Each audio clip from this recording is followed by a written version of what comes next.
Sell me this pen. Something every salesperson has heard at least once in their life. Sell me the fucking pen. And I want to explain to you how you sell the pen. Because it's not some like crazy objection handling framework, revolutionary psychology hack that's going to sell the pen. You can only sell the pen if somebody wants the fucking pen. If somebody needs the fucking pen, right? That's the only way you can sell anything to anyone. If they have a want or need for the thing you're selling. If they already have a pen, they're not buying your fucking pen. It's that fucking simple. There has to be a want or a need, okay? Same thing with like selling ice to an Eskimo. Like, dude, if if if they already got ice, they're not buying more fucking ice. Like, it's really that fucking simple, okay?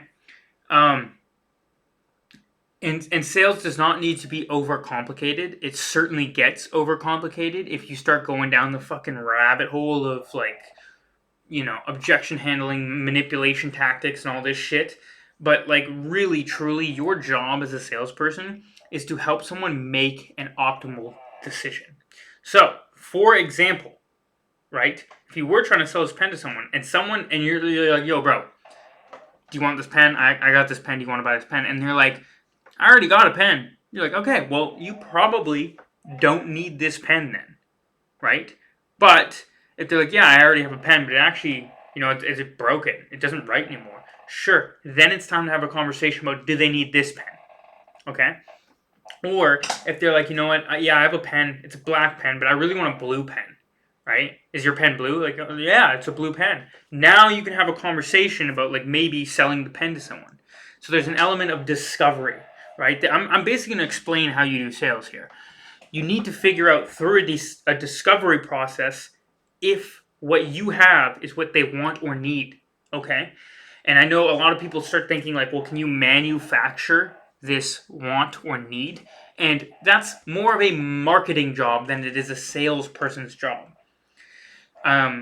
Because people buy shit they don't need or want all the time, but there's a moment of kind of delusion, let's say, where they think they need it. They think they want or need that thing, and then they buy it, and they're like, why the fuck did I buy this? But you as a salesperson, it's not really your job to do that. It's a marketing job, if that makes sense. And I'm speaking in a broader term here now if you're selling expensive products or services. Because no one needs a Gucci bag. A fucking regular bag will always work, but there's perceived value in that through marketing, not through what the sales representative at Gucci has to say.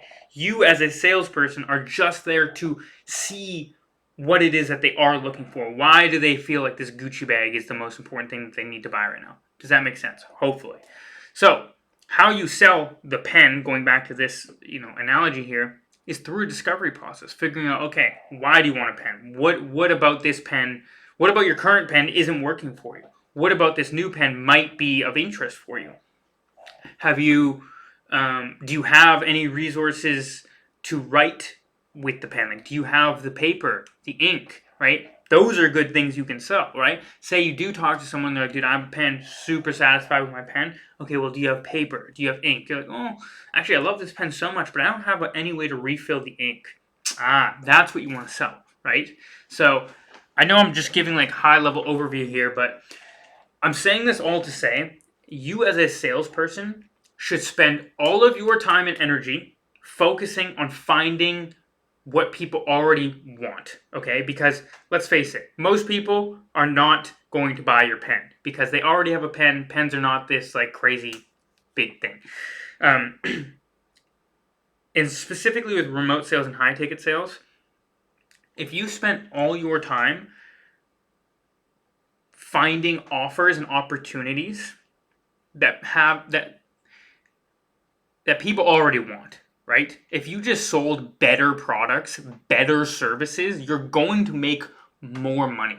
You as a salesperson, your objection handling frameworks, your fucking mental manipulation and mental gymnastics that you're going to do on sales calls, it isn't going to move the needle for you, and you're probably not going to make any money. This is why the hardest part about sales in general, I'll relate it to remote sales, but this goes for sales in general, is not the selling part. It's selling shit people actually want or need.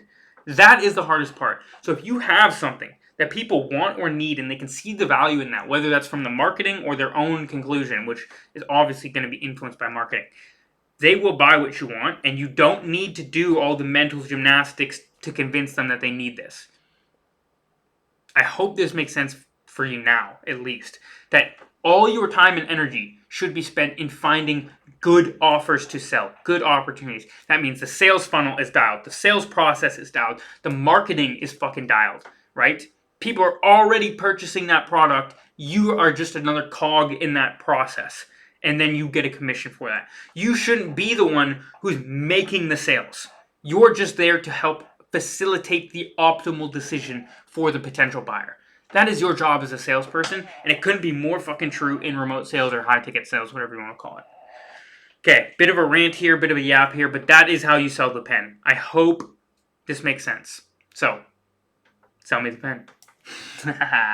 Okay, check the description. I'm gonna link ways that you can get in contact with me if you have questions about finding remote sales jobs. Instagram's the best place, truthfully, so I'll put that in the bio. But yeah, sell me the pen.